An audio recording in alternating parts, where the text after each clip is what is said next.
Welcome into the Sports Buffoons Podcast.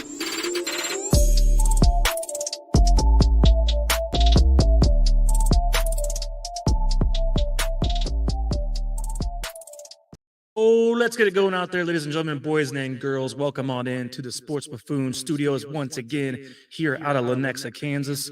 What's up, fellas? Jason JG to my left, Tanner Dawson to my right. And what's that echo? I know. What are you doing now, Tanner? Tanner, the IT guy, 2 weeks in a row now with the heck of a echo going on to begin with. Sorry. It's computers, right? Computers. It's just computers. Just don't worry about it. It's fine. You'll be okay. Do you think about computers, Jason? Cheers, bro. You computers guy? Another dry Wednesday. Another Back dry at Wednesday. Yeah. That's right. Having some liquids today, but apparently no alcohol again. So that's all right. We'll live. Cheers. Tanner over there doing a Boulevard wheat. Very nice. That's right, ladies and See, gentlemen. I don't even have to ask you guys, what are we sipping on tonight? Because we got an NA Stella Artois and an NA Budweiser, and then Tanner with the old fashioned of Boulevard wheat. Which is basically still NA. Do you know Pretty much, why pretty I go to much. Boulevard Week, guys? No. Any idea? Yeah, you're trying to cut weight. High carbs. Probably cut some Well, weight that way. Well, I have cut weight. Thank you very much. Because you've had that beer for probably a few months here. No, I have not. I have You not. seem to sit on beers for a Guys, long time. No, stop. All right. Where is Boulevard located? Kansas City. And what's coming in the end of April? Well, it's March, but End of April. it'd be the NFL draft. That's Thank right. you. Gosh. We're going to be talking about that This a is little the worst bit on lead this up show. I've had to do in a long time. So you're telling me your reasoning for having a Boulevard wheat is because the NFL draft is coming to Kansas It's the City? excitement. We're talking about the NFL draft almost every show from here on out. So I It's the expect. excitement of it. So next week's going to be a Tank 7, right? That's a good idea. I mean, you I got to got step the it poster. up. We got a Tank 7 poster back here, so we got to step it up, Tanner. Boulevard wheat, one of those ain't going to do no good for you, but a good old, 8.5% punch in the face with a Tank 7. Now we're talking. I don't know. Maybe the end of March we'll get something going. I mean, we will get something going for sure because Boulevard's got a lot on the books right now. There's the Perfect Pour. I think it's another Imperial Stout, Jason. I'm sure you've piqued some curiosity about that one. That one's out. I think, almost already. got that, but I did not get it in the end. So Yeah. That's right. it's coming though. Real quick before we dive into speaking of Boulevard, I'll be there on April 26th, Wednesday, hanging out with Cole from How About Those Chiefs. So that'll be a lot of fun. Hanging out over there for the pre-draft party over at Boulevard. It'll be from like 6 to 9. He is selling tickets, so check out, of course, his channel. You guys know all about it, I'm sure. Check that out. And I think tickets right now are going like $50 or $60 right now. They were 50 when I looked at it. Get them while they're hot. He's got a few left. So come join me. Come join Cole, of course, from How About Those Chiefs? And be a good old time out there. It'll be barbecue. I think they're doing, pretty much open bar the whole time. So we'll try to see how many beers I can fit in within 3 hours. And overall, just have a great time talking draft and hanging out with some cool people. I'm still pissed off at Boulevard for not bringing back the Stuff of Legend. That was like my favorite beer of all time, or one of them, and they didn't bring it back this year. I was pissed. Yeah, it surprised me. They'll bring it back one day, though. They I will. wouldn't give up totally on that. All right, guys. Well, we got a lot to talk about today. Obviously, a lot has gone on in the NFL the last few days. Free agency is right around the corner. In fact, I mean, next time you guys see us here on next Wednesday, it'll be officially the new league year underway. Is that right, Tanner? That's correct. Okay. Yes. So we got it's well- on the big board there. Mhm. So we got NFL free agency beginning Monday the 13th. Yeah. It's so that 13th is the day where free agents can speak to and agree to deals with teams. It's basically their open tampering period where Yes. everything is allowed. You just can't sign the dotted line until Wednesdays. So that's the way that's going to play out. So we're going to have a lot of things to recap next week. But for this week, we do know Derek Carr signed with the Saints. Anyone surprised by that? He's got a 4-year, $150 million contract in the works. So how do you guys feel about that? Jason, go ahead. I'm not surprised by it at all because, we all know that the NFC is weak in terms of quarterbacks overall. And so you throw Derek Carr, who I would consider to be an above average quarterback. You put a guy like that in the NFC, I mean, he has a chance to be an elite quarterback by NFC standards, because we talked about the fact that only Jalen Hurts is like the only elite quarterback if Aaron Rodgers leaves. And so I think it's a great fit. I'm glad he didn't go to the Jets. I could see a scenario where a guy like Derek Carr would totally implode in that market with the way that their media would, the way they treat their players. It's just a lot of pressure playing in that market. And I think Derek Carr probably would have imploded there, but great fit to be down there in New Orleans, laid back city. He's got a laid back personality. And so I think he's going to do great down there, honestly. Yeah, I think we talked about it, Buffoon and Botkins, with Jonathan, who's a Saints fan, on Monday night. But essentially, it is a good move for the team. But there's also going to be some more cap casualties in result of this deal. So you are going to see guys. Yes, they signed a quarterback finally, but you're going to see a lot of essentially players that have been there forever start leaving because of the cap situation that they already are in cap hell. So it's a great move because you needed a quarterback.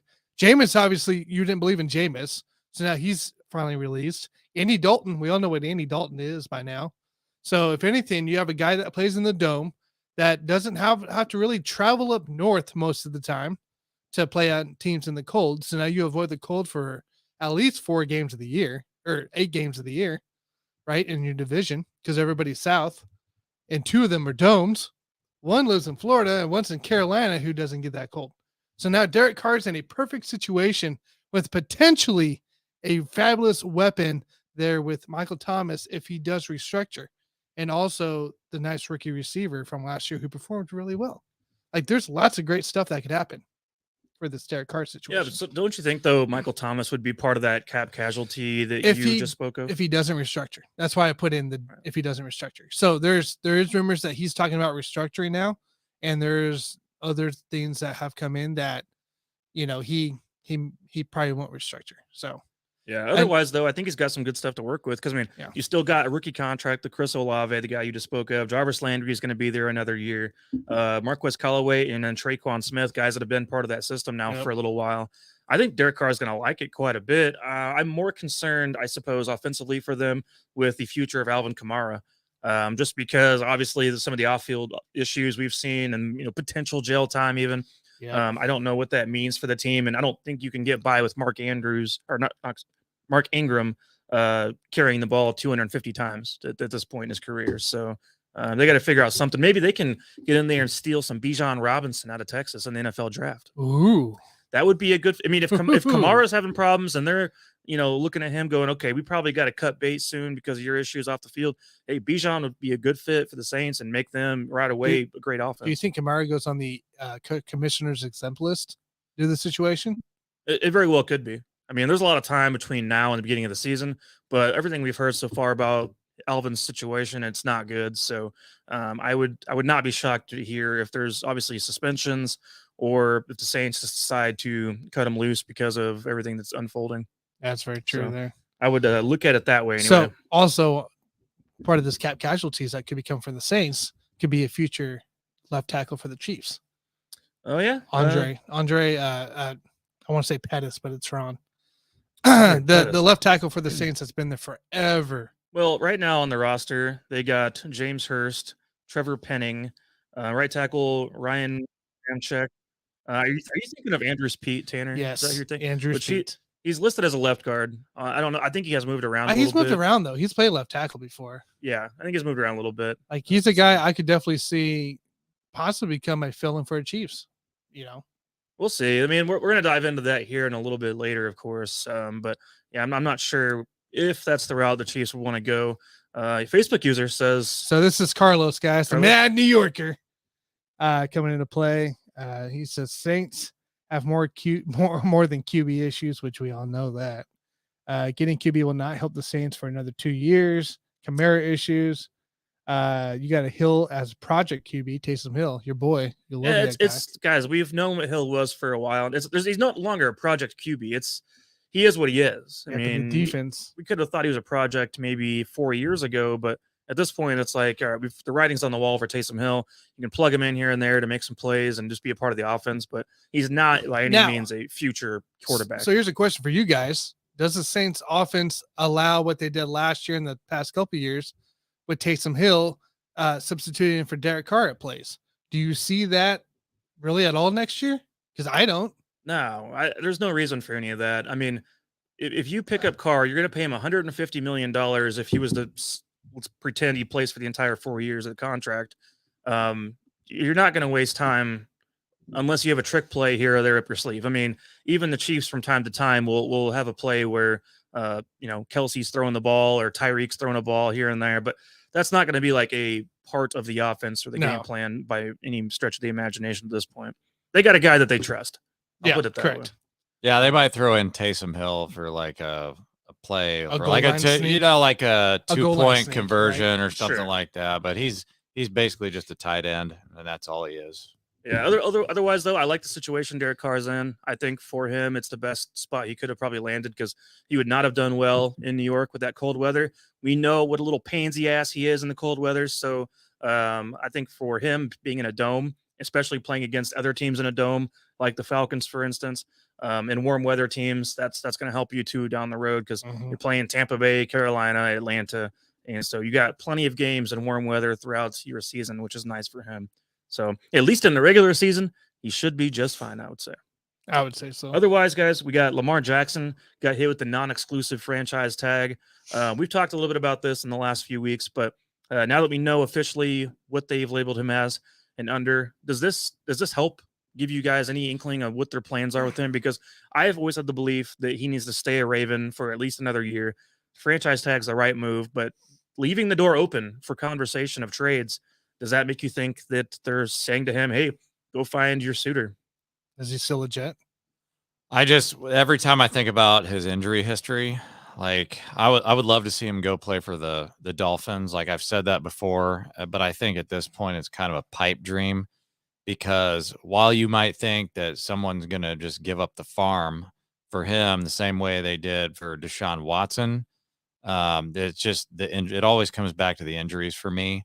And so I was talking with Mike earlier about this. Like Mike thinks he might still end up just actually playing for the Ravens for the full season. And I can see that certainly as a possibility because that injury risk is a real thing. And why do you want to give a guy just all of this guaranteed money when he might only play like 10 or 12 games? I mean, it's just not worth it. What's the thing? The Ravens have given him a contract offer, which he declined because he wants it to be fully guaranteed, Correct. which apparently everyone does now, of course. I mean, thanks to Deshaun Watson for ruining the market, Correct.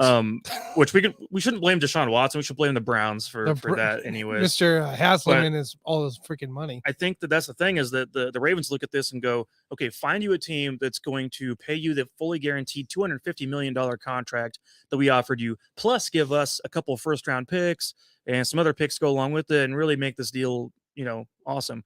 And like that whole package is going to be hard for any team to look at and go, yep, that's our guy. We're going to literally put all of our chips in on Lamar Jackson and assume he's going to be healthy for a full season. And right now, there's anyone, with a brain in the NFL is not going to do that. Well, owners won't because they don't want to reset that cap again. Well, yeah, market. It's not worth it. So, Mike, explain to us what the non-exclusive tag means. Well, the non-exclusive tag, I mean, it's essentially the same thing as the regular franchise tag. The difference is in the non-exclusive franchise tag situation, this player has the ability to go and communicate and try to get a deal done with another team. But let's say they do come into an agreement. Let's say the Jets make them an offer and they come to an agreement. The Ravens have the opportunity to match that same exact offer that the Jets gave. So if the Ravens match that offer, the Ravens can give a big FU to the Jets and say, we're gonna match that offer, but we're gonna keep Lamar Jackson in that case, in which case you're kind of screwing the player anyway, because the player's looking for a way to get out. Who's going to pay me the most? And then if you as a team that's holding him right now goes and says, oh, well, we're gonna go ahead and match that. Well, that kind of screws him over. What came in with the draft picks and stuff? You talked about draft picks. Are you talking about like the threat, like, hey, we're gonna match it unless you give us something else? Right. So they can match it, but I'm pretty sure there's going to be draft picks involved too in this. Gotcha. If a trade is to go down. I don't know the exact details. Not just a compensatory, like compensation pick or anything. Yeah, it's more than just, obviously there's going to be draft picks involved. Gotcha. A normal situation under a franchise tag, it would be probably 2 first-round picks given up for the rights to Lamar Jackson in this situation. And enter the Las Vegas Raiders, because who else would pay? The Las Vegas Raiders. Yeah. Well, now, yeah. I mean, maybe. I mean, I mean, they're crazy. They enough to just do gave it. an extension to a guy and cut him after a year. So I think the Raiders might get Richardson from Florida. I could see them being crazy and doing something like that. So we'll see how that thing plays out. One more guy to talk about, guys. Aaron Rodgers and the Jets have spoken, and they actually went and visited Aaron Rodgers. The Jets did just yesterday. Yep. So Rodgers came out of his dark hole or whatever you want to call it, and had an awakening, and he's come to the conclusion, I believe, that he just wants out of Green Bay. At the end of the day, that's all that matters to him. Find a way out. Jets have a good roster right now. So, how do you guys feel about that? Is that something you see happening, or is he still going to be a Raider, Jason? I tell you what, if you listen to the national media all day today, which like I have during parts of the day, the way that they talk about this is like it's already a done deal. Like there is so much hype behind this. I mean, they act like it's already a done deal, like it's already happened. And that makes me think, since we're talking about a guy like Aaron Rodgers, that this whole thing is just a smokescreen. I think Aaron Rodgers wants to put this out there like the Jets have a legitimate chance to get him. And I just think it's total smokescreen. I firmly believe, I have not budged on this the whole time, he wants to go play with Devontae Adams. I don't care about the fact that Nathaniel Hackett is with the Jets. Like, if you just had to weigh those two options, do I want to play for Nathaniel Hackett or do I want to play with Devontae Adams? That's kind of a tough choice. So if I've got that choice, I want that elite wide receiver that I've got the connection with. I want to go play for the Raiders. And, I want to, at least be competitive in my last couple of years. I don't want to be, stuck in the NFC. I agree with you. I think he's going to leave the Packers, but the Jets, to me, I mean, I'm not buying it, man. I'm not buying it. Aaron Rodgers is not the type of guy that would just want to let this stuff get out there. And then, yeah, I mean, I don't think he would be a good fit with that media either. So you're saying the Raiders still? I'm still saying the Raiders. Even though the Raiders have zero limelight in this whole situation yet. And this is a guy that just retreated. The draft's about to happen in a month and a half. Free agency starts 13th. And there's zero word about this Raiders team to the Rodgers. I just think the Raiders are a team who traditionally they want to make a big splash. They want to go out and get the big names. But it might be too late. Rodgers is looking for somebody that wants him. The Jets are out here saying, I want you. I think they actually flew him out to. Yeah, they did, but then they went and visited him. And they visited him. They visited. I missed that second part. 2 days in a row. So, like, the Jets are out here saying, hey, we want you. We'll give up.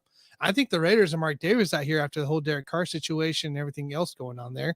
It's like, hey, hold on.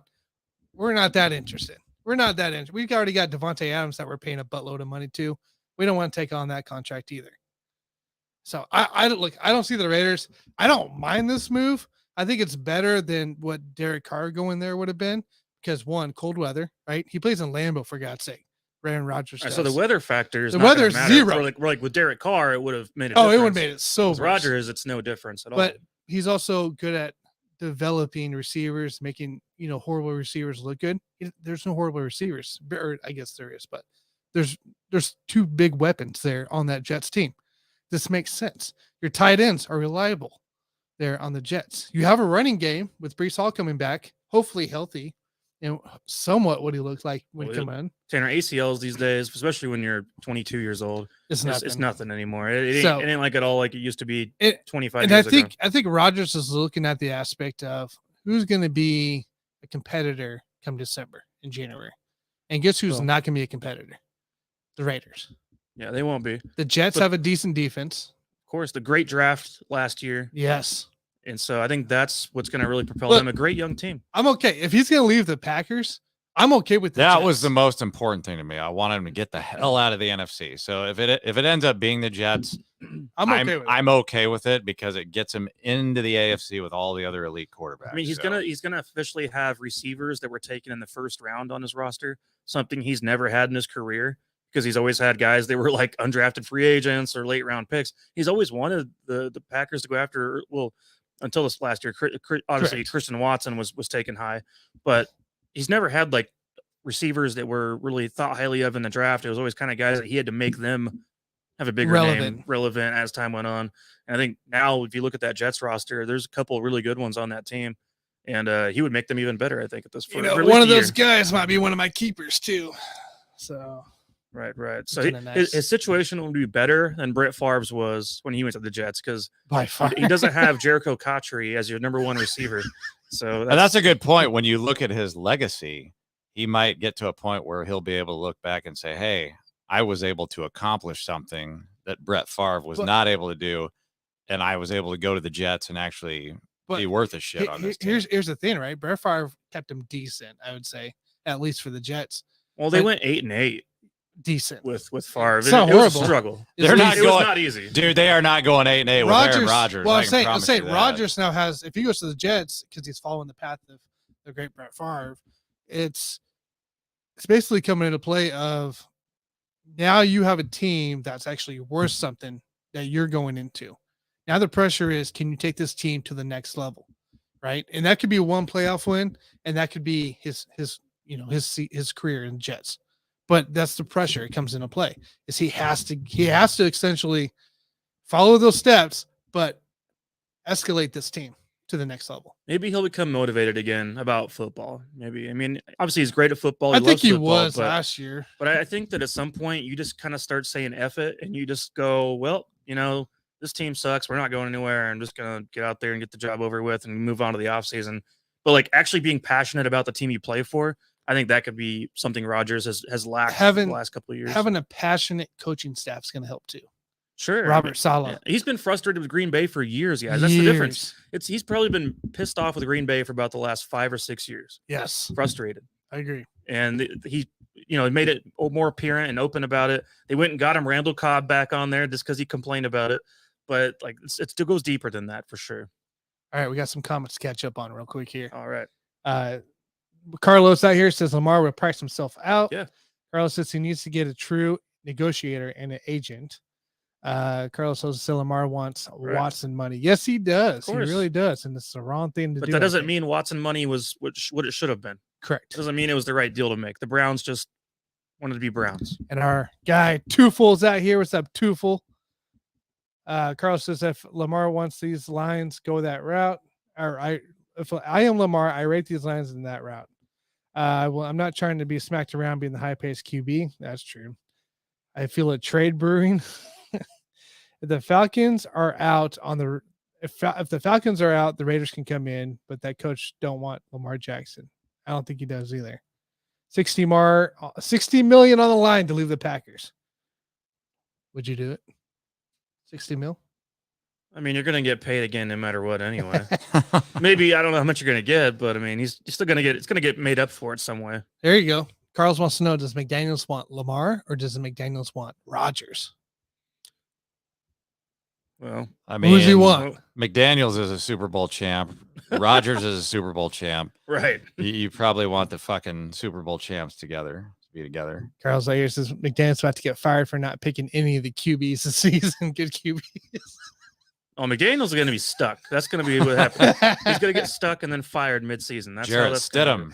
Yeah, right. Stidham. That's the starting quarterback. They're going to go into the season with Jarrett Stidham as QB1, and it's going to be a struggle bus. All right, Carlos says McDaniels could even use Waller at a highly rated tight end. And Tufla here says Rodgers has to go to the Jets. Then the Vikings. Favre 2.0. That'd be hilarious. But he escalates each team, unlike Brett Favre. Now, Rodgers is 39. Is that right? Correct. I was going to say Brett Favre's best season statistically or efficiency-wise was with the Vikings at 40 years old. So maybe Rodgers at 40, 41 could go out there and have his best season of all time with the Vikings. Who knows? I mean, then again, if you're going to have Justin Jefferson in that case, so I mean, that'll help you out quite a bit. So I don't know. That'd be pretty funny though. But I have found it funny if, of all things to happen, Rodgers is the one following in Favre's footsteps going to the Jets. Just because the irony there between a couple guys that maybe weren't the biggest fans of each other early on. Well, guys, Tanner, we talked about the NFL Combine like way too early 2 weeks ago. I don't think so. Well, the Combine's at least over now. Went through It the is whole over. weekend. We got to sit there and watch guys running tights. My favorite thing to do every March, or it used to be late February, but that's okay. We can change things here and there. It was a little different this year watching the way things were structured at the combine this year. Just the 40-yard dashes weren't put in the beginning like usual. What are you laughing about? Twofold says Roger also has to show his Wayne off to a reporter while in New York too. Oh, well, that would be fun. At this point in Roger's life, with the way things are going, I would not be surprised if he did that. So, did you guys hear Brett Favre is suing Pat McAfee? Yes. And Pat says I'm all for it. Yeah, I don't know if he's excited about it, but I mean, he's all for it. It's I don't no know. Lawyer, no I don't nothing. even know what happened. I don't know what he said or So what he did. he had a show where basically they were talking about the Brett Favre situation, right? And supposedly there was no allegedly ever thrown in during that show. So Brett Favre suing him from defamation because big name, talking bad about him, making him look bad. There's a lawyer on YouTube. I watched some of the videos to see if he had a case. Lawyer just laughs at the Brett Favre's guy because he doesn't have a case. Nobody ever wins defamation cases. No, like it's very rare. But this one apparently not at all. But that's the whole thing is Brett Favre wanted Pat McAfee, who was in the middle, I believe, of a return to WWE, an apology, a statement being brought out on YouTube saying, I am sorry for any things. It was all false, And Pat didn't read the text in time, so it passed. And he said, screw it, whatever. I ain't worried about it. So, and now he's being sued. Interesting. So was it something he said on WWE? No, it's what he said on his show. On his show. It was a segment on his show when it all dropped. Interesting. He basically called him out. I kind of felt bad for Pat because I feel like Pat McAfee would have been a Brett Favre fan. He is a Brett Favre fan. I feel like that's the thing. He probably really liked watching Brett Favre play, and like it's one of those guys that was like, yeah, gunslinger Brett Favre, and I guarantee he rooted for Brett Favre a lot back in the day when he was younger, and like now to see the guy that used to root for start, I'd put $1,000 on if Brett Favre wanted to go on Pat's show. Pat would say yes, come on in. Yeah, that'd be that would happen, wouldn't it? That'd be something else. I guarantee you, Pat's one of those kind of guys. I don't know what's going on in Brett Favre's life anymore, but it just seems like things are sound good in a negative turn lately. I'm not sure what it is, but hopefully things can get sorted out and Brett can get back to being a normal person again. But I'm staying out of their case. I'll put it that way. Yeah. But yes, we did see an O lineman tear his ACL at the NFL Combine. Very unfortunate. And then go on to put up the most bench press reps, 38 of 225 of anyone in the Combine. So that's right. That's right. Andrew Voorhees of USC. So I mean that is pretty crazy to think about, though. I mean, obviously bench press is a chest exercise, shoulder exercise, tricep exercise. So you don't necessarily need to have your knee intact for a bench press, but nonetheless, it's still a cool thing that he did because he wanted to finish out at least the work he could do after that point. But was there any standouts, you guys, from the Combine in your opinion? Because obviously Anthony Richardson put up insane numbers coming in. Obviously, come in with the size we expected, 244. Oh, he built up from college too. Of course, he probably put on a few pounds for sure. He definitely put on. He put on a few pounds, and then he runs a 4.4. So I mean, a quarterback, right? Quarterback. So he's built like a tight end, running a 40-yard dash that's up there with guys like Jalen Hyatt, of Tennessee. Like that's absolutely insane. I don't know what this means because the guy did not have a great completion percentage in college. He ran an offense pretty similar to what we've seen Lamar Jackson run in the NFL as far as a lot of, quarterback draws, quarterback runs, designed runs, and that kind of thing.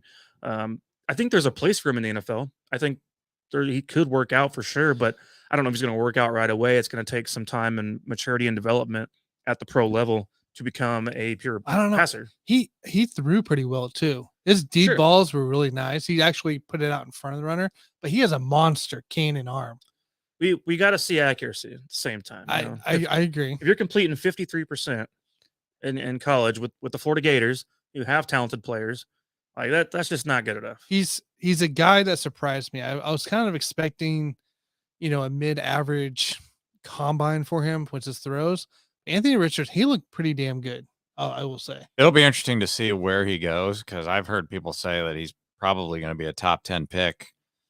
Somebody's going to reach on him just because of the talent. Yeah. But he's super raw. He's not, his footwork is going to need a lot of work and things like that. But talent wise, yeah, I mean, he definitely be a top 10 pick. You got number 11 Tennessee Titans sitting there. You already dropped Malik Willis. Obviously, he doesn't look too hot. That could be a potential.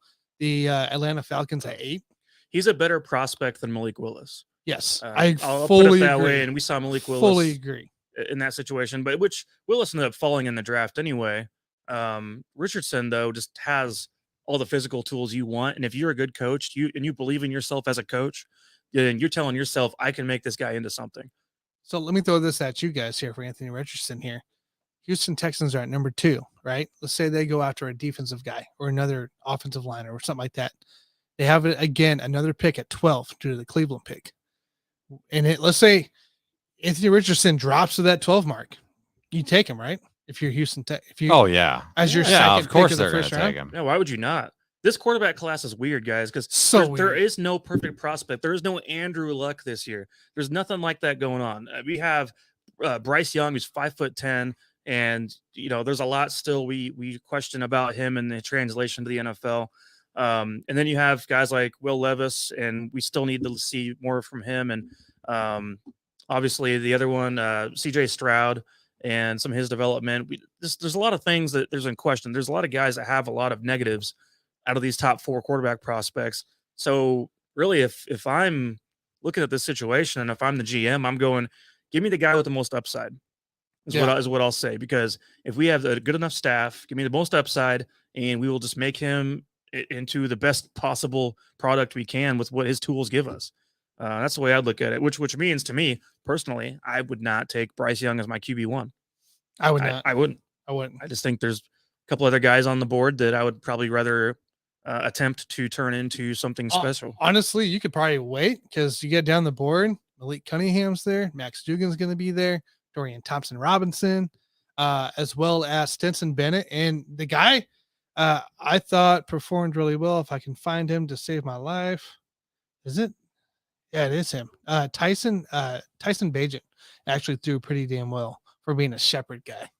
I'm really curious to see how those guys on the back end turn out, because obviously Bennett's situation, just a little undersized, of course, as well as the age factor. Those are both things to take into consideration. But watching him play, I mean, the guy reminds me a lot of Drew Brees in the way he plays quarterback. As far as the accuracy goes, and just his style of play is very similar to me of the way Drew Brees could throw. Obviously, I'm not saying he's going to be Drew Brees by any means, but I think that he's got more ability there than a lot of people realize at the next level. Otherwise, you got you said Dorian Thompson, is that right? Another one. Dorian Thompson-Robinson from UCLA. Really good athlete, of course. So he's definitely needs to put on some body weight, but he looked pretty actually good throwing. I really was surprised on that. Malik Cunningham, I was kind of hoping to see a little better combine from him. We'll have to wait for the pro day on him because I just got to see more. Yeah, a funny one guy that we'll see probably go in the first round this year, Jackson Smith and Jigba. He did not run the 40-yard dash, which has been a major concern to a lot of scouts as far as what his actual 40 would be, because he does have long speed issues. A lot of teams figure he'd probably be in the 4.7 range for the 40, possibly the high 4.6s on that long speed, but he's quick as hell on the underneath stuff. He recorded a 6.57 second 3-cone drill and a 3.93 second short shuttle drill. That 6.57 was the best number since 2013 at the combine. So that tells you right there just how special of a number that is in short area quickness. So how much do you think that matters, Tanner? I mean, we're looking at a guy who reminds me a little bit of Jarvis Landry, and the fact that you're not going to be a downfield threat necessarily, but everything underneath and intermediate you might be special with. I think it's important because you're going to see that guy probably start in the slot for most teams. Right. He did play all 21 in the slot. Yeah. But like in today's offenses for the NFL, that's a huge position that if you have a good slot guy, you can have a good selection in your wide receivers. You can get a lot of third downs off those slot guys, like we've seen in the past with the Chiefs. over there in Buffalo when, they had kind of had a rotation between Beasley and Isaiah McKenzie for most of the year last year. Again, having a nice slot guy like that, especially quick with good hands, is huge come third downs. Yeah, and he played on the same roster, obviously, as Garrett Wilson and Chris Olave, put up more receiving yards and catches that season in 2021 than both of those guys. So obviously missed almost all of 2022 with an injury. That's going to be his biggest concern coming into the NFL draft and what teams think about that. And obviously, you guys know I like Jalen Hyatt pretty well. He is more of that deep speed, long speed type of guy. Devontae Smith type. Skinny, but he can catch Devontae Smith, Deshaun Jackson, if you will. Yep. Guys like that. He put up some great numbers. 11 foot 3 inch in the broad jump. Gosh. Ran a 4.440. That was insane. Right. But he didn't. Here's the weird thing. Jalen Hyatt did not run those short area quickness drills that I just spoke of, which is super weird because I would like to see him kind of do all of it just to see what your number times at with that short shuttle, the 3-cone drill. But he opted out on those. Yeah, I'm working on covering him as a player here for my Whiskey Sports podcast. But Jalen Hyatt's an interesting one because he's had one good year, right? It was a really tremendous year. He set records with Tennessee. He looked really good. He's a really good deep ball guy and really great hands, actually, in that play too. But I'm kind of concerned, like, did we just see one prosper year and that could be it? So, but I think he's definitely worth a shot. Worth a chance. And one more guy I want to point out real quick. So Darnell Washington, the huge tight end from Georgia, he's been fun to watch the last year or so. He had a 4.08 second short shuttle, which ranked first among all tight ends. I'm just thinking to myself, if you're that damn big, you're the biggest tight end in the draft, and your short shuttle is a 4.08, number one among the group, that's pretty dang impressive. And he ran a 4.6. His athleticism score was a 91. That was second in tight end rank. That's insane for a big guy, 6'7" like that. Right. I mean, is that a guy? So I know we can dive into this in a few minutes, but I mean, what are the odds of tight end 2 Darnell Washington on the Chiefs next to Kelsey? Would that be wild? I mean, we got Noah Gray, right?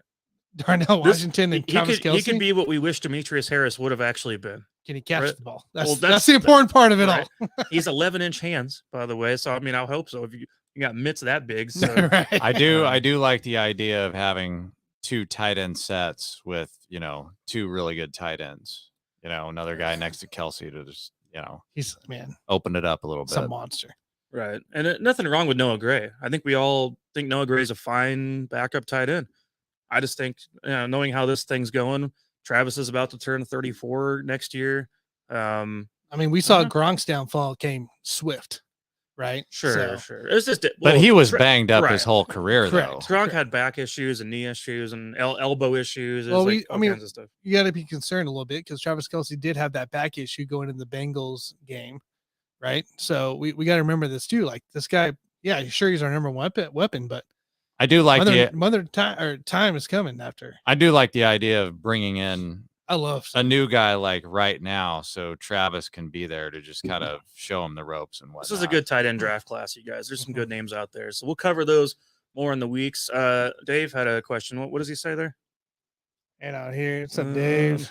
He said, "Did DeJuan Jones participate in the combine?" OSU, yeah. Hey, that's another guy I'm covering. He did. He's a monster, and I don't know if is there such a thing? Can you be too big as a tackle? Oh, he's a monster. He came in at 374 pounds. He's 6'8". So DeJuan Jones finished at 5.35 seconds on the 40, which is second to Luke Whippler for Ohio State as well. Oh, that's Ohio State.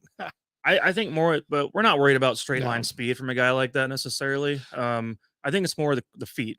I think you're looking at the cones, right, for him, which he didn't run. Correct. He did not participate in any of the other drills. As far as the footwork drills, I don't know. He did the split, which was 1.92 seconds. He did the split? Yeah. Okay. I just, looking at a guy like that size, I would almost be like wanting him to drop probably 15 to 20 pounds. Just to keep the footwork up. Because when you're facing the fast edge rushers we have in the NFL, like, and you're that big, I mean, you're that tall too. I just feel like it's going to be tough. It kind of reminds me of the Raiders guy that they picked in the first round, the right tackle that ended up getting cut this year. Mm-hmm. He's a big guy, long arms, but his athleticism isn't there. And that's something I'm going to cover here on my Whiskey Sports podcast is, I'm going to break down. We're going to watch some tape of him. he's a big guy. I mean, it's hard to get around him. He made linebackers at 6 around his size, but 230, 240 look like little kids, and he's tossing them Right. away. But you're not going So- to get that in the NFL. That's the thing. You got to be able to move your feet quicker. So yeah, that 66 athleticism score is definitely a big kicker. Yeah, I mean, if he gets your hands on you, then you're probably in trouble. No, yeah. But it's a matter of if you got the prime Von Millers of the world, as I like to always talk about, it's the quickness off the edge going against a guy like that. I feel like you're going to be in trouble at tackle. He's going to say, "What's up, rookie?" Right, exactly. Exactly what It's he's going to gonna be a do. problem. Well, we'll see how things turn out. Right now, he is looked at as a day 2 pick, so we're looking Yeah. at probably late second, So, early third for him. Yesterday, when I looked it up, it was 66 was the projected path for him. 66 overall. 66 overall. Yeah, that sounds about right So, for him yeah. right now. So, yeah, it's a project. He would be a project at the next level. So we'll see Yes. how things pan out. Any other standouts from the combine you can think of? I mean, can we talk about real quick about the fast guys out here who with the dashes, cornerback? Sure. We had a 4.26 this year. Yeah, cornerback. If I can get to the right spot, DJ Turner II from Michigan, 4.26 seconds, right there. And Michigan had pretty good defense this year. Obviously, getting to the playoffs. Who were the top? What was the top few 40s? And So I can give it to you real quick. I've been looking at it. So you got DJ Turner, who led the way. Jacorian Bennett, cornerback as well from Maryland, at 4.30. Then you got Devon Uchin, running back from Texas A&M, who are also I'm covering, 4.32. And then you move on to Trey Palmer from Nebraska, wide receiver at 4.33. And those are your fastest of them. Oh, and then I guess that's 4.43. Never mind. So yeah, those are your fastest main ones under 4.35. So yeah, I mean, there were some fast guys out there. They moved a lot. This Devon Atchin guy, he's a guy I'm kind of watching, see where he drops. A couple of them that I noticed on the numbers here. Keely Ringo from Georgia, cornerback, ran a 4.36. That's going to be a guy to keep an eye on in the draft, see where he falls. And then Jahmyr Gibbs, running back from Alabama, also ran a 4.36. His size is very, very comparable to Jamal Charles. Mhm. So as far as size and speed, it's pretty dang similar. I don't know how he's going to pan out in the NFL yet, obviously, but he's got some tools to work with and speed. Yes. Speed is fun, right? Speed is fun. I agree. And then Nolan Smith, edge from Georgia, came in at a 4.39. Don't know if you saw that official time. I did, yeah. So yeah, speaking of those fast edge rushers, Georgia has a boy, Nolan Smith, going. If you're going against a big guy like DeJuan Jones, I would take my chances on Nolan Smith getting around the edge more often than not. I'm with you. I'll there. put it that way. I would take that's. I mean, that's a fast guy right there.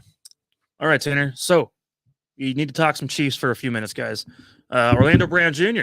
We now have some more information on him and how things are unfolding. We thought for the longest time, we all thought it's going to be the franchise tag, not the non-exclusive franchise tag, the exclusive franchise tag. Where that means he's all ours, unless you give us a couple first-round picks. So basically, that ended up not happening. Obviously, Orlando Brown is set to be a free agent, able to go out there and negotiate with anyone he wants, and Chiefs at the end of the day might get nothing but a comp pick out of it. Third round comp pick is what it ended up being. So guys, how do you feel about this? I mean, what are we worried about this? I mean, I'm personally not, but do you guys have any input about Orlando Brown's situation? I mean, I think you have to look at the fact that he is replaceable, right? The Chiefs can figure out a way to replace him, whether that be through the draft or free agency. Big problem with Orlando Brown is like he wants to be paid like he's the best left tackle in the league. Correct. And I guess you could make the case that he's top 10. So he is a good left tackle. He is not the best left tackle in the league. And so that somebody is going to pay him as that and probably reset the market. And I just think the Chiefs can't afford to pay him that, not based on his production. And so I think they're certainly doing the right thing. If that's what happens, if they let him walk and somebody else signs him, then, more power to him, man. I'm all about the players getting their money, but I don't think the Chiefs are going to pay him that much. Yeah. What do you think, Tanner?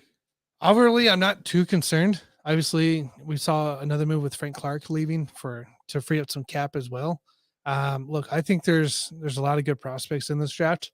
There's going to be some free agents, like I talked about, with the Saints possibly there as well, going to play. So I'm not overly concerned about him. With him leaving, it would be great if they were able to make a deal, but more team friendly. But I mean, the guy's got to do what the guy's got to do. So I'm not worried about it. I'm okay with getting the compensatory pick. I mean, Yeah. it's not like it was a wasted trade back then. I mean, we did get a Super Bowl ring out of the deal, so it's not like a wasted thing. I mean, he did what we brought him in to do, and I'm perfectly fine with letting him walk. Him and Frank Clark both. Right. We got to be smart at this point. I mean, Brett Veach knows what he's doing with the money. So he's got full control over his plans for the cap. And I think at this point, I mean, he's got Andrew Wiley as well as a free agent. And that's something else to keep in mind. Both tackles right now are free agents coming up here next week. And so personally, I mean, you could get Wiley for a decent price, pretty cheap. I would like to retain Wiley at this point. Can't believe I'm saying that after what I thought 3 or 4 years ago. Who would have thought?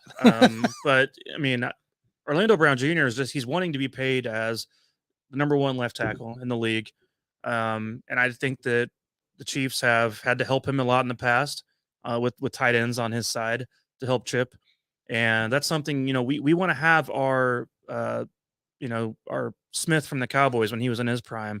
We want to have, the David Bakhtiari in his prime kind of deal where we don't have to worry about helping him on the edge. When you have those guys like Nolan Smith coming in the league from Georgia running a 4.39, that's another one to worry about. I mean, this guys like that, I feel like the Chiefs look at Orlando Brown and maybe he doesn't really fit the structure of what the Chiefs do well, whereas maybe in Baltimore he fit more of that style over there at right tackle with their system at the time.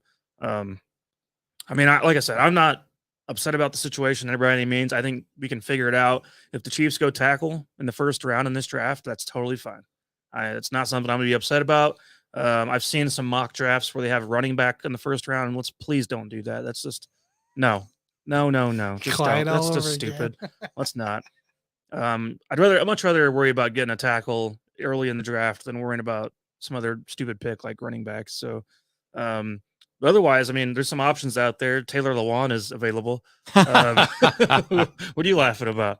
That guy's my hero. I don't know what you're talking about. I mean, he's out there. He wants the Chiefs. He sent a big eye emoji at the Chiefs, So, I mean, he sent that on Twitter today. So he's wanting to get picked up. But, he's been picking up some other things on the side, I suppose, lately while dealing with some injuries, too. So sounds like a Raider. Sounds like he needs to be nursed back to health by his significant others of his life. So, anyways, I think we're going to be fine. I'm not worried about it by any means. Really, we'll see what comes up because I don't think the Chiefs are going to be the ones to win the deal on getting an agreement out there. I think Brown will be disappointed a little bit when he sees what the open market really looks like for him. But I don't think he's going to come back to the Chiefs for cheap by any means. He got his ring. Came here for 2 years. He wants to get his money now. He's going to the Bears. More power to you, man. Sure. More power to you on the Bears. Go. I mean, have fun, dude. Justin Fields needs help. He does need some help. He would be an upgrade over whatever the hell the Bears are doing right now. So I'll put it that way. So, so as far as the draft goes, though, you guys, with the Chiefs, I want to talk about some fits that are going to be guys that make sense at pick 31 overall, assuming the Chiefs do not trade up or down in this draft. And we're going to talk about this, obviously, in the next coming weeks as well. But here are initial Chiefs fits for pick number 31 overall. I'm just curious who you guys have in mind right now. Who's somebody you have your eyes set on in the draft? You want to start? I'll start off with Jalen Duncan. I think that's somebody that the Chiefs could take to plug into that left tackle position. Jalen Duncan out of Maryland. The most important thing that the Chiefs have on their roster right now is a $500 million quarterback. And I think that's one of the things that could be and maybe should be addressed in the first round is to fill that left tackle spot. I like it. Makes sense. I'm going similar offensive line here. I'm actually going Darnell Wright from Tennessee. He played both sides, right tackle and left tackle in his Tennessee career. 6'5", 333 9-inch hands, and 85 athleticism score, which is what I love to see. Currently projected about second round, about mid-second round. But he's a guy that we might go up and grab on this here. 5.01 40-yard dash, 1.81 10-yard split. I like this guy. He has great footwork. It's a guy that obviously, like you said, we got to protect our quarterback, but he's also a guy that's very effective in the run as well. So that's where I'm going at. I'm going Darnell Wright in this. I got a guy we can trust. So obviously the Chiefs have cut ways now with Frank Clark. He's out of the picture now. We could not come to a restructure once more. So I love this pick for the Chiefs in this situation, hoping he falls to them in this spot because he would be a great fit. First of all, he's a Kansas City guy, went to Lee Summit High School. Talking about K-State Felix Enudike Uzama. Lonnie Phelps, right? Lonnie Phelps. The guy that outbenched Ndike Azuma. He outbenched him? Oh, by a million. Well, I'm sure he did, but what were you talking about? What's he have to do with anything? Oh, sorry. I thought we were talking about better schools. Better schools? Oh, no. Sorry, we're talking about football, Tanner. Better schools, which means that KU. Well, that's what I'm talking about. We're talking about football, which means better schools obviously are a little bit further to the northwest from where KU is located. So that's right. That's the Big 12 champs talking right here with the K-State. But no, this guy, look, regardless, he is a great fit for this defense. He's actually almost the exact same size as Frank Clark, coming at 6'3", 255. Yes. Quick get off. Ended up with a career 20.5 sacks at K-State. So big impact player on what was a really, really good defense to finish, I think they were, roughly a top 5 team last year in college football, only lost to Alabama there in the final game. I think this guy would be an awesome fit. And he had a really good combine. So I've watched him in person now a few times, 3 times, I believe. And he's made an impact in every game. Quick off the edge. I just think he'd be a great fit. And some people are going, oh, but we just took edge last year or whatever. But, I'm not worried about George Karlaftis and taking him last year. We have a hole now. Frank Clark missing. Frank Clark's gone. And as much as frustrating as Frank Clark was during regular season, being a guy that only gets you maybe 4 or 5 sacks at the most, during a regular season, Felix is going to be a guy that's going to be productive throughout an entire course of a season. And don't hate on Frank Clark in the regular season. He did other stuff good. I'm not hating on Frank Clark right now. I'm telling you, we're going to get real production from him throughout the course of a season rather than just funneling it all in the playoffs. So I just like the idea of a quick get off. I mean, who doesn't want that? Absolutely. I mean, that's exactly what I'm all about on this show. And that's why, if say he had to face Taylor Lewan in practice, if they were on the same team, I mean, I'm sure Lewan would appreciate that. I'm sure he would be happy about that. I'm sure he would appreciate watching Felix's quick get off himself. So, maybe there's some jealousy there, but who knows? But I think that'd be something to admire. So yeah, I mean, I think that's my pick for the Chiefs as of right now, anyway, here on March 8th. And I could change that though. So might be somebody else on mine later. We all agree then. We don't go wide receiver first round. I don't agree with that. Depends on the board. Depends on who's there, Tanner. Who are you looking at? Do you have an idea for a couple players? Sure, there's a couple, but it's unlikely. I mean, I do like Jackson Smith and Jigba. Okay. I like Jalen Hyatt. Okay.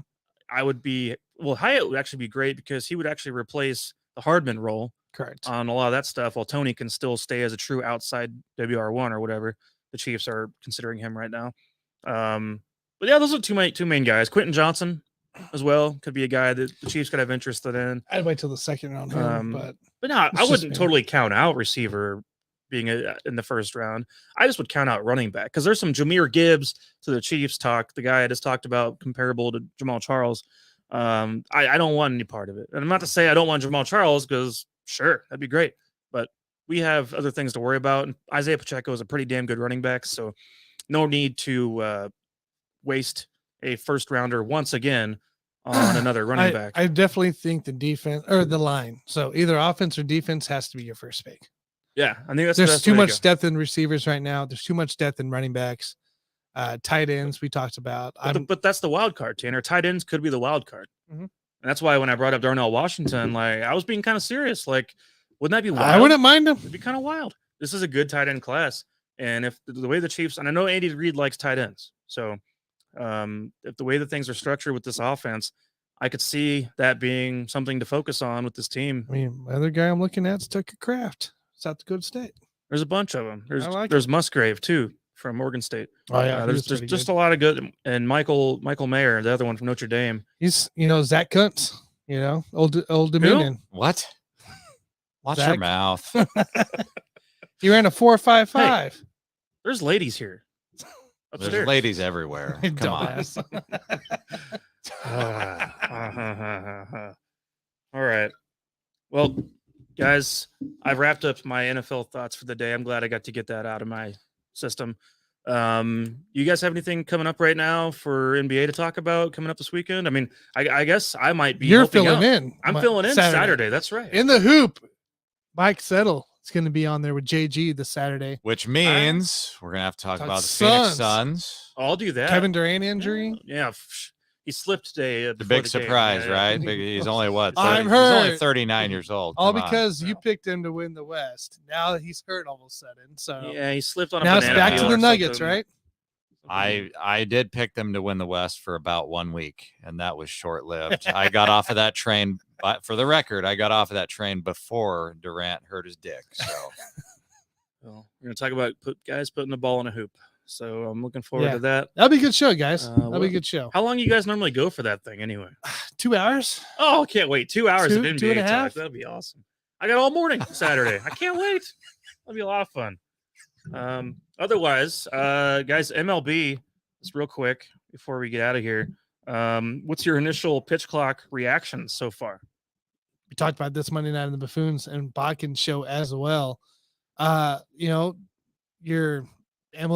baseball guys that love the game as is upset. I'm indifferent about it. I like it that the games aren't going to last 400 hours now, but I think it develops the necessary requirements for guys such as a Mike Settle or a younger generation as well that can't pay attention very long to games to start enjoying it and see it. For MLB to have to climb up the rankings again and become one of the top, this has to happen. This has to cut game time. And this is, I like it. I'm okay with the time clock. So Tufel says the pitch clock has him turning baseball off. So he doesn't like it. Correct. He doesn't like so it. he's similar to Jonathan Gershman, me, and Nick Bodkins, possibly a JG here, where yes, what we grew up on, it was strategy. This is what it was about. It was about strategy. It was thinking about, all right, stepping out of the box. What is he going to throw next? But this eliminates all that other hassle of also players that just sit up there and do the same thing over and over, where it's like, all right, dude, time to get on the mound, time to get in the box.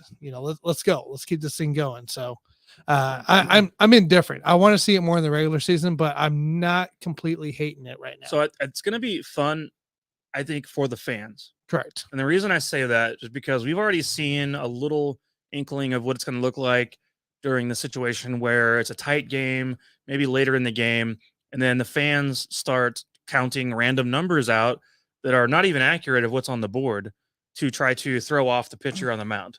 And basically, it could be actually a distraction technique for the opposing fans if you're the pitcher on the mound. So that's something to keep in mind. It's going to be similar to, in football, when your defense is on the field, you want to get loud to try to distract the offense, right? Keep them from being able to hear each other, at the line of scrimmage, even in the huddle, maybe. And meanwhile, when your offense is on the field, everyone wants to quiet down, let them do their job. Where I think it's going to be similar to that here in baseball now, where you're going to have situations where when your pitcher's up there on the mound, it's the ninth inning, top of the ninth, let's say, and you're up, 2-1 trying to finish out a game, everyone's going to be quiet. Everyone's going to be silent. Let the pitcher focus on what he's doing on the mound. And I think what's going to happen is when the other thing happens, whenever you're in a situation where you're trying to distract that pitcher, people are going to be up there being loud, chanting out things. Oh, I think it's going to be different. Stuff. I think it's going to be more on the hitters. I think it's be on the offensive side for opposing teams. You're going to hear the time clock. You think that when your offense is on the field, you're going to hear the fans. No, when the opposing offense is up to bat, that's when you're going to hear the fans chant. But then it wouldn't that be messing with your pitcher though? No, pitcher knows what the clock is. Well, sure, they can see it. The pitcher, all the pitcher has to do is hop on the freaking mound. Isn't there going to be a clock both on the outfield and up behind the plate? You're not going to see it behind the plate. You're telling me only the pitcher in the outfield can see the umpire is going to give a signal when it's like 3 seconds left or whatever, so that way he knows he has to go. Okay. There's not going to be a clock like you see now in spring training. There's not going to be a clock there. Oh, see, I thought they were going to keep the whole clock there. Last I heard, they weren't.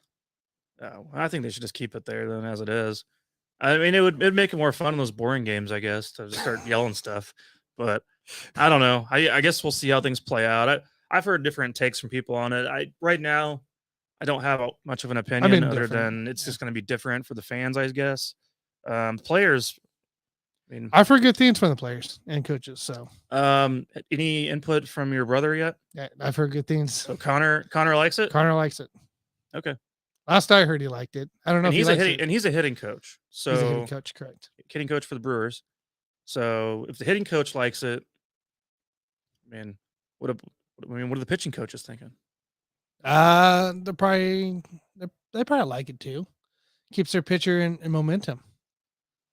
So Twofold out here says, I played as a pitcher. If you're clocking me, my accuracy and composure can be wildly effective.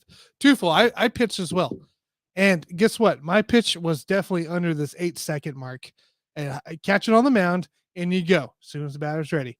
It's called momentum. You keep it going, you keep rolling. This is how you become more accurate and more effective. So I love it. I love that we're getting back to how I grew up pitching wise. Catch on the mound. Let's go. I do like a rhythm. I do like personally. I see what you're saying because you get up there and if you're sitting up there too long, it's almost like you. Well, heck, you what got do? You off walk around balance. the mound like they add more seconds when there's a guy on base. That's fine, but you don't need to sit there for 20 seconds staring at a guy on first with one out. Yeah, no. It kind of reminds me of like in basketball when you have these guys that have a low usage rate and there's a lot of time in between the time when they're putting up shots. Yeah.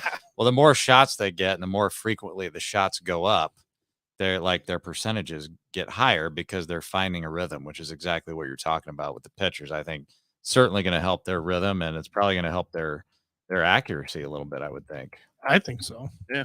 I don't know. I guess we'll see how it changes the game. I think you're going to see pitchers enjoy it more than the hitters, right? So Manny Machado for San Yes, Diego. I do agree with that. Like, there's plenty of hitters out there. I already know. So there's how does it plenty work of now hitters. if you need to call time as a hitter? You got the umpire has to grant you time, So you could try to call time, but the umpire and if doesn't have he's- to grant it too, and just he- like anything else. okay. So, like if Well, see, that's going to throw you off as a hitter. If you're trying to call time and he denies you, like that next pitch, I mean, it's you're just not like gonna do any other anything. time. Well, but you almost. But always now get, you have a time limit now. Yeah, but in the past when you've called time, I mean, you almost always get granted, Get it correct. unless you're really abusing it out there. I think you're going to see, I mean, you'll probably see a lot of hitters just do this thing where they just hold up their arm the entire They time can't do it. until they're ready to get. They're going to get called. They'll get called to strike. Really? Yep. Hmm. Yep. Well- they can't do it for 900 seconds like that, holding time while getting ready. I'll be at opening days, so I'll report back to see how. Yeah, I things look at definitely calling. think it's definitely going to piss off the hitters more so than I think it will the pitchers. So Manny Machado out there, San Diego, he already said that I already know I'm going to get a bunch of first strikes because he's not going to be ready on the first pitch. So he's just going to let it go. He's just going to let it go and take the first strike. Interesting. He's already talked about it. A lot of players have talked about it that way. How do you think this affects runs in the game? Like, runs scored, up or down? I don't think it affects much. I don't think it goes either way very much. Okay. Be honest with you. All right. Well. All right, guys. Any final thoughts before we get out of here for the day? Gotcha. I see you too. Full slow wine, fast release. I got you. I did have one, guys. I do want to issue a apology for a wrong statement I made on last week's show when I was arguing with Jason about Jalen Carter. I read the article as if he was the one driving the car, but he was not. He was just racing the car. Right. I didn't take that as that way. So that's what I was arguing. If he was driving, So you the thought car. he was in the car that I thought he was the one driving the car, and the other guy. no, was there was racing. two cars racing. But Correct. he But was, I thought it was flip flop. well, Carter was driving, as far as I know, by himself in his car, Correct. and then the other car had That's what I saw. In his the article. teammate as well as the woman who died in that Yeah. other car. Are the two. So I thought Right. he had two people with him, and there was another guy driving. That's what I thought initially, but I read it wrong. So that was inaccurate by me on that side. So I do lean more Jason's way around this issue with knowing that statement there. As of right now, he's still being mocked in first rounds, but I don't. Oh, know he what was that two means. or three. Still up there. Still 2 or 3. Yeah, I'd be shocked though If he goes any time. I'd say 4 at the latest. At the latest for him to get picked. But there's still a lot of information still left to come out to be proven. So I Correct. think that's what's going to come down But to. somebody's gonna take a stab at it. So, but yeah, I just wanted to issue that I understood it wrong. Last week. So, Gotcha. All right, you guys. Well, I know we talked about a lot of stuff today. If you want to check out some of our Chiefs takes, go back about 20 minutes. If you want to hear our other takes about the NFL so far in the offseason, go back to the very beginning. That's right. Otherwise, guys, real quick, guys, we are available on your audio podcast, by the way. Spotify, Amazon Music, Apple Podcast, iHeartRadio, wherever you listen to. If you don't like seeing these beautiful faces up here, maybe not this guy, but beautiful faces over here. we all have faces for radio. Here I ain't gonna lie, I'm up for that. So, but we are audio guys, just in case you aren't aware. So make sure you guys do that, and also make sure you guys like, subscribe, and follow for more great content from the Buffoons as we continue giving it to you every Wednesday. Sounds good. I will see y'all on the next one. Outro. See you guys.